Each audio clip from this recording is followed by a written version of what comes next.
Bismillahirrahmanirrahim. Assalamualaikum warahmatullahi wabarakatuh. Terima kasih atas kesempatan yang diberikan kepada saya. Pertama-tama, saya ingin memperkenalkan diri saya. Perkenalkan, nama saya Runi Merati SSMU, biasa dipanggil Ibu Runi.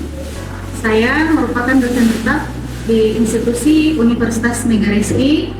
Saya kebetulan berkombes di Fakultas Keguruan dan Ilmu Pendidikan pada program studi S1 Pendidikan Teknologi Informasi. Status saya sebagai dosen tetap di Universitas Megarizky adalah merupakan pengajar mata kuliah dasar umum atau MKDU, yaitu bidang bahasa. Jadi saya biasanya mengajarkan bahasa Indonesia dan bahasa Inggris, tapi lebih mayoritas mengajarkan bahasa Indonesia. Saya merupakan dosen tetap di Universitas Megarizky ini sudah kurang lebih 4 tahun. Jadi selama berkiprah di Universitas Megarizky, saya mendapatkan banyak pengalaman baik di dunia pengajaran, pendidikan, dan penelitian. Kemudian perguruan tinggi saya merupakan salah satu perguruan tinggi swasta terbaik yang ada di Kota Makassar, yang mendapatkan akreditasi baik dan kemudian menjadi berkembang dengan beberapa prodi atau program studi yang baru yang kami buka. Selanjutnya, saya akan menjelaskan beberapa poin penting materi saya mengenai perkuliahan bahasa Indonesia yang biasanya saya buat dan saya susun ke dalam sebuah rencana pembelajaran semester atau yang disebut dengan RPS. Dan untuk menunjang perkuliahan kami atau perkuliahan mahasiswa, saya biasanya membuatkan modul atau bahan ajar yang digunakan juga oleh mahasiswa selama masa perkuliahan untuk bahasa Indonesia.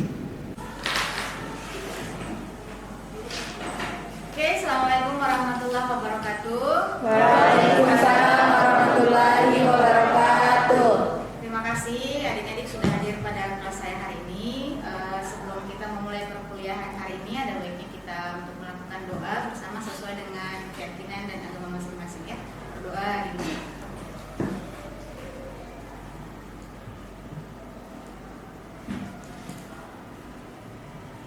Berdoa selesai. Nah, kembali lagi di mata kuliah kita ya untuk bahasa Indonesia. Jadi untuk pengampu mata kuliah bahasa Indonesia MKDU ini adalah saya. Perkenalkan, nama saya adalah Runi Merati, biasanya dipanggil Ibu Runi. Mungkin sudah biasa dengar ya? Atau baru pertama dengar nih? Sudah biasa atau tidak? Biasa. Oke, jadi panggil saja Ibu Runi. Nah, untuk mata kuliah bahasa Indonesia sendiri, seperti yang kita bahasakan minggu lalu bahwa ada perangkat pembelajaran yang kita gunakan, yaitu adalah rencana pembelajaran semester atau RPS, dan beberapa modul yang akan kita gunakan sebagai referensi penunjang selama perkuliahan. Nah, disimak dulu baik-baik teman-teman, adik-adik. Jadi ini adalah rencana pembelajaran semester atau RPS tentang bahasa Indonesia. Jadi dalam RPS ini dituliskan beberapa materi penting ya, materi penting mengenai materi-materi apa yang akan kita pelajari selama satu semester atau selama sepanjang 16 kali pertemuan, 14 kali pertemuan materi dan 2 kali ujian. Nah, silakan lihat dulu. Jadi yang pertama itu kita bisa menelisik CPMK. Apa itu CPMK? Capaian pembelajaran mata kuliah. Jadi ada 3 capaian yang harus kita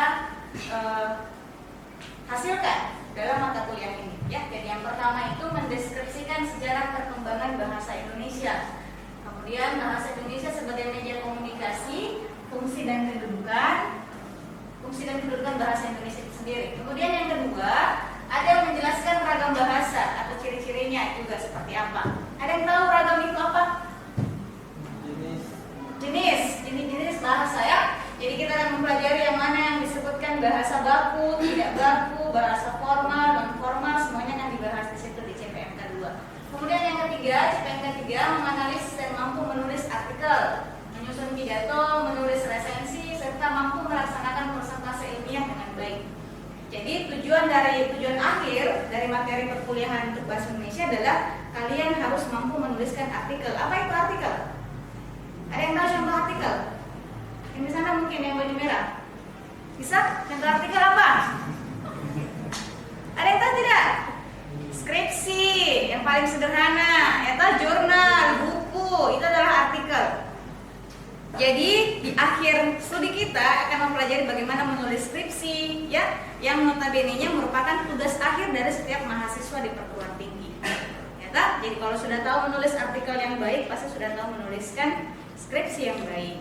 Nah, apa tujuan atau visi utama dari mata kuliah ini sesuai dengan RPS yang telah dibuat? Jadi RPS ini bukan semata-mata ibu yang buat. Jadi mata kuliah dasar umum ini adalah mata kuliah wajib ya di perguruan tinggi, yang notabene-nya semua bahan perkuliahan RPS dan modulnya itu dibuat secara tim atau tim pengembang mata kuliah namanya, tim pengembang mata kuliah umum. Nah, kami merumuskan beberapa kata di sini yang menjadi visi misinya atau tujuan utamanya dari mata kuliah ini, yaitu mampu menggunakan bahasa Indonesia yang baik dan benar, baik secara lisan maupun tulisan. Jadi bukan hanya mampu bercakap dengan baik, mampu berbicara bahasa Indonesia yang baik, tapi juga menuliskannya dengan baik. Nah, yang mana dimaksud menulis baik? Mungkin banyak yang berpikir kita sudah dari SD sampai SMA sudah mampu menulis dengan baik. Belum tentu. Belum tentu itu baku, belum tentu itu sesuai dengan aturan ejaan bahasa Indonesia. Ternyata yang dibuat aturannya dalam buku KUEBI. Ada yang tahu panjangan KUEBI? Pedoman Umum Ejaan Bahasa Indonesia. Oke, pedoman umum ejaan bahasa Indonesia ya. Selanjutnya, apa saja materi-materi yang harus kita pelajari selama 14 kali pertemuan materi? Jadi yang pertama itu materi besarnya adalah konsep dan bahasa itu sendiri. Konsep dari bahasa itu sendiri. Konsepnya apa, fungsinya apa? Fungsi bahasa ya. Jadi orang berbahasa tidak sembrononya saja, tidak sembarangan berbahasa. Kapan bahasa itu digunakan, kapan bahasa formal digunakan, non formal digunakan, kapan, semua ada waktunya. Oke? Kemudian yang kedua menggunakan kaidah tata bahasa Indonesia. Kecil ya? Tarik. Nah,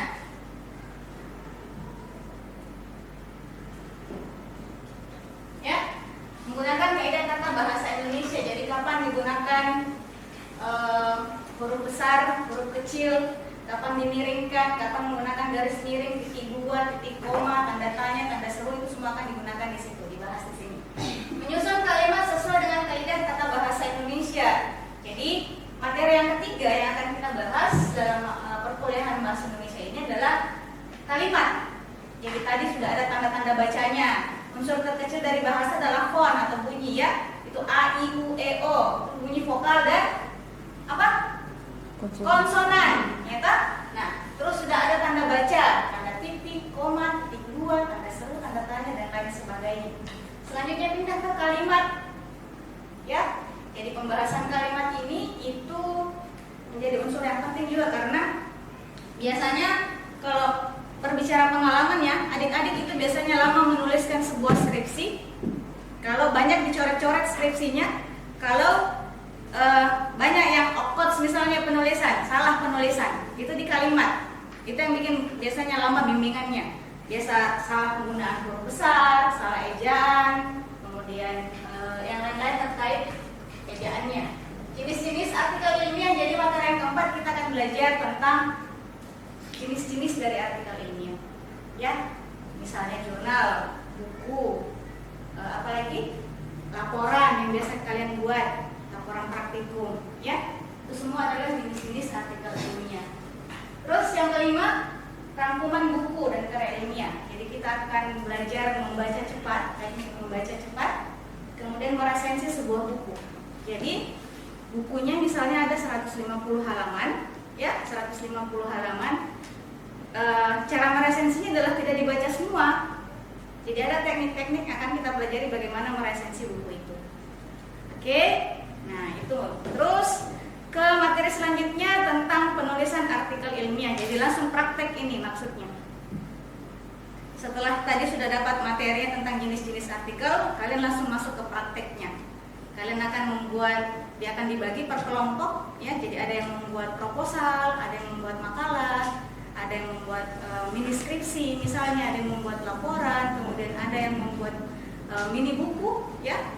Buku-buku kecil lah yang sederhana yang akan kita pamerkan atau simpan di program studi nantinya sebagai hasil atau luaran dari perkuliahan kita.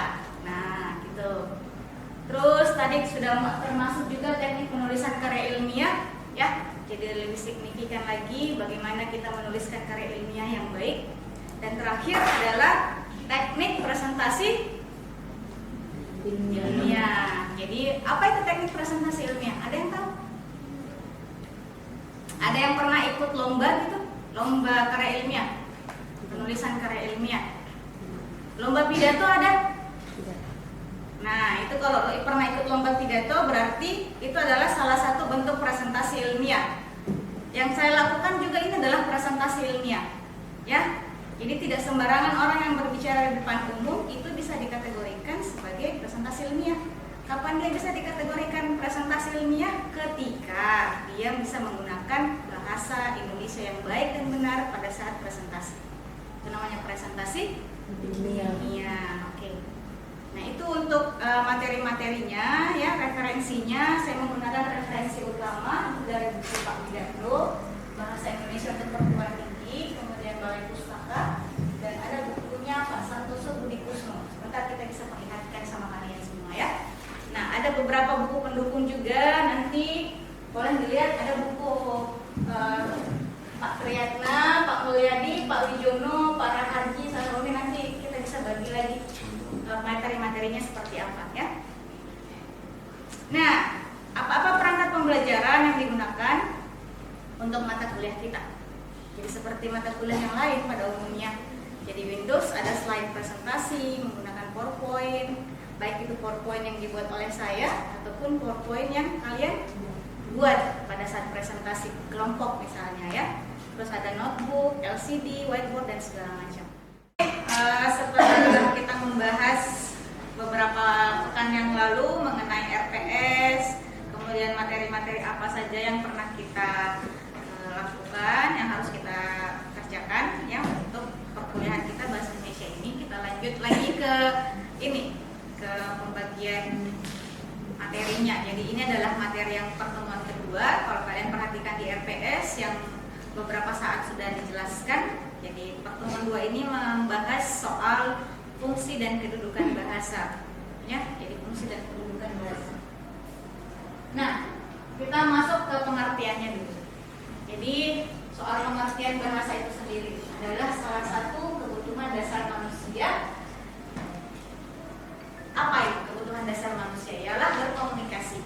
Ya, jadi kebutuhan dasarnya kita itu adalah berkomunikasi. Kalau kita tidak komunikasi satu sama lain, tidak ada interaksi sosial yang terjadi di lingkungan sosial kita. Nah, perkembangan bahasa itu kan kalau kita membagi jenis bahasa secara umum ada 2, ya, ada 2. Yang pertama itu bahasa lisan, yang kedua bahasa tulisan. Jadi ada yang kita sebutkan secara langsung, secara oral, ada yang kita sampaikan lewat tulisan. Jadi jenisnya secara umum ada 2. Oke, jadi itu yang harus diingat baik-baik, ya. Jadi bahasa adalah kebutuhan dasar manusia yang dimana jenisnya ada 2. Yang pertama bahasa lisan dan bahasa tulisan. Oke, jadi bahasa merupakan salah satu unsur kultural universal yang dikembangkan oleh manusia untuk memenuhi kebutuhan dasar. Jadi bahasa itu berkembang setiap masa, setiap perkembangan zaman. Jadi bahasanya manusia purba dulu, nenek moyang kita kan secara sejarah itu adalah manusia purba, ya. Di pelajaran sejarah, ada yang masih ingat pelajaran sejarahnya? Ada Meganthropus, Paleojavanicus, Pithecanthropus erectus, sampai manusia purba yang terakhir itu Homo sapiens, betul.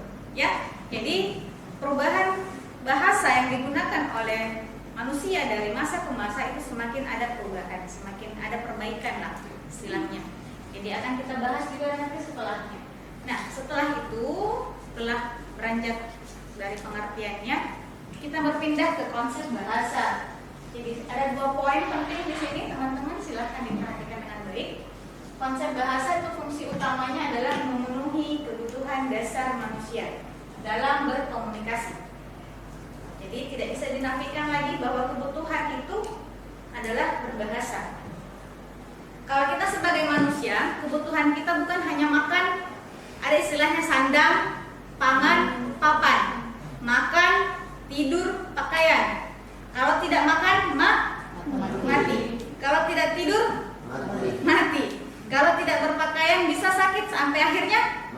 mati, ya kan? Jadi itu kebutuhan 3 kebutuhan pokok atau primer.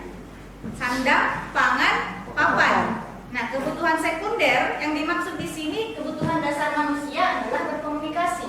Jadi berbahasa itu adalah kebutuhan juga. Sekunder, dia masuk sekunder, tidak wajib. Karena ada orang bisu, tidak bisa berbahasa, tidak bisa bicara, masih tetap hidup, tidak mati. Ya kan? Ada orang yang mengurung diri berbulan-bulan di kamarnya, stres misalnya, tidak bicara dengan siapapun, tidak mati kalau belum ajalnya. Ya kan? Jadi makanya dia dikategorikan sebagai kebutuhan sekunder, bukan primer. Ya. Nah, poin yang kedua adalah bahasa ialah alat komunikasi yang paling dasar. Kenapa disebut yang paling dasar?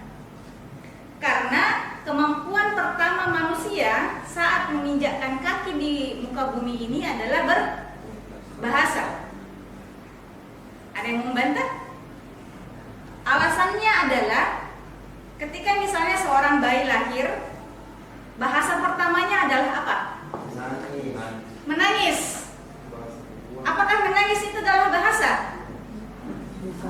Iya, ya. Jadi bentuk bahasanya bayi karena dia belum fasih, belum bisa menggunakan bahasa dengan baik adalah dengan menangis. Oke, ya. Jadi makanya disebutnya bahasa ialah alat komunikasi yang paling dasar.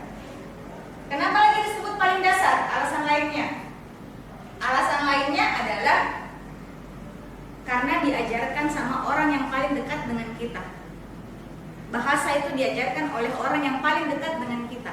Siapa itu? Ibu. Ada yang pertama kali diajari bicara sama ayahnya? Iya tak? Nah, kenapa ibu? Karena ibu yang mengasihi kita, ibu yang merawat kita dari kecil sampai besar. Makanya ibu adalah madrasah pertama yang mengajarkan kita soal bahasa.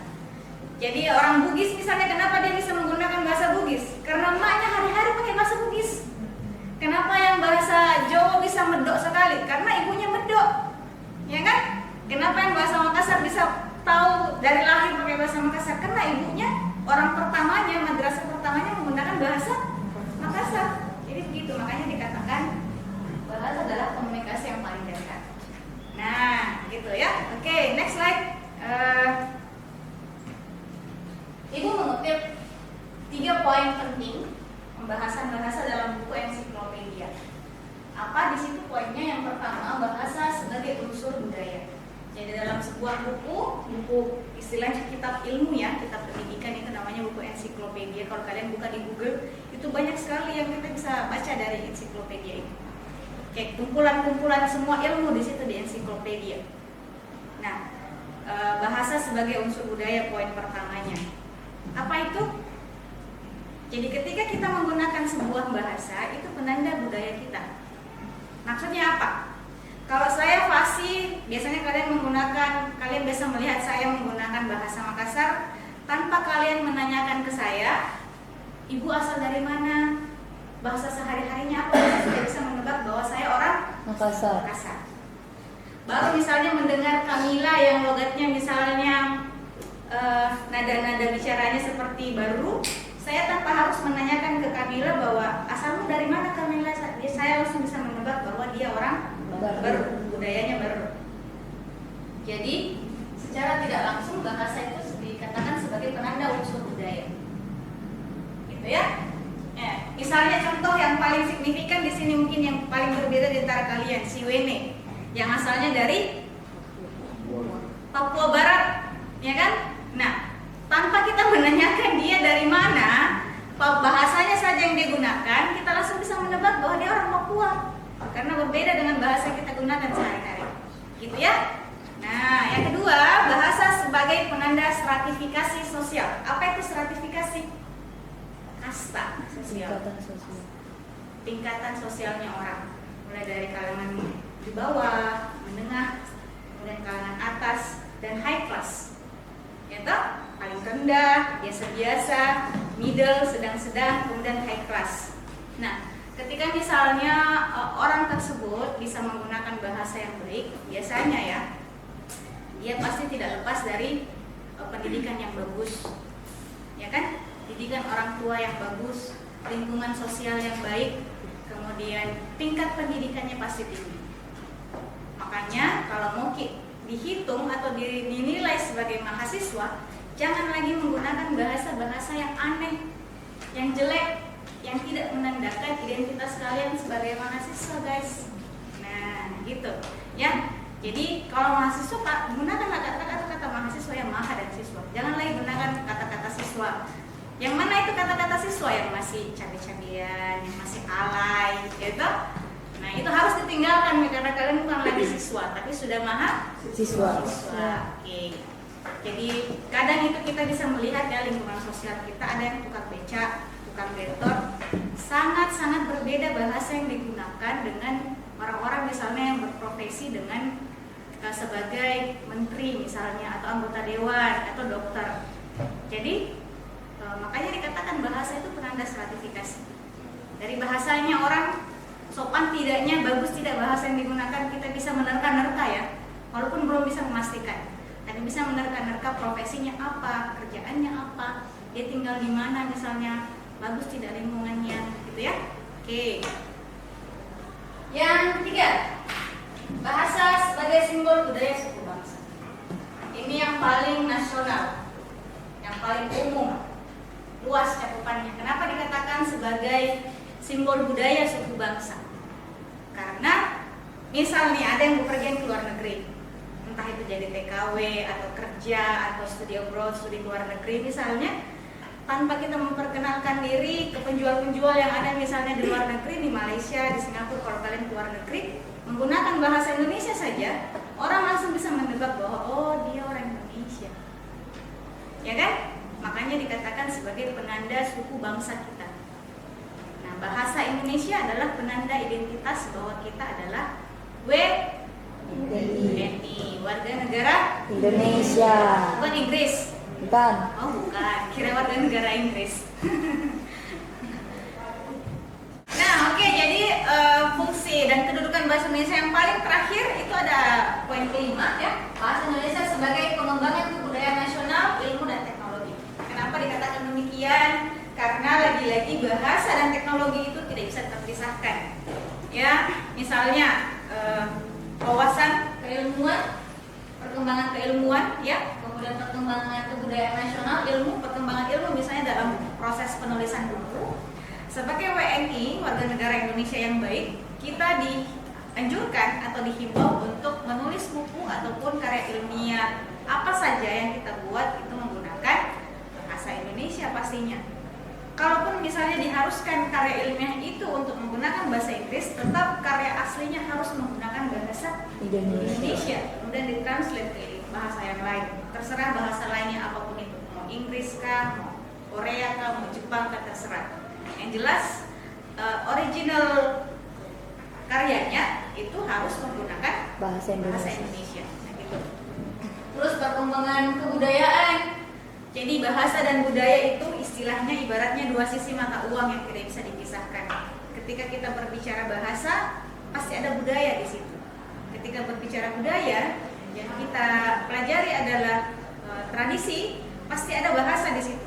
Misalnya tradisinya tradisi daerah tradisional ya. Apa di situ pasti ada bahasa. Bahasa apa? Bahasa ibu. Bahasa daerah. Jadi ketika berbicara bahasa dan budaya adalah seperti kita lihat on point ya. Timbal balik ada tak? Iya kan? Jadi ibaratnya dua sisi mata uang yang tidak bisa terpisahkan ketika membahas atau menyoal soal bahasa dan kebudayaan. Oke? Karena ini adalah mata kuliah bahasa Indonesia khususnya, saya mengakhiri kelas saya, kuliah saya hari ini dengan sebuah pantun. Kalau saya sebut satu kalimat, boleh bilang cakep. Bisa enggak? Bisa. Di toko besi ada kayu tertata. Cakep. Kayu dilem sangat melekat. Cakep. Beginilah presentasi materi kita. Cakep. Silakan ambil yang bermanfaat. Cakep. Oke, terima kasih cukup untuk hari ini ya. Video ini saya peruntukkan untuk portofolio saya pada penilaian seleksi sertifikasi dosen gelombang 2 tahun 2023. Terima kasih.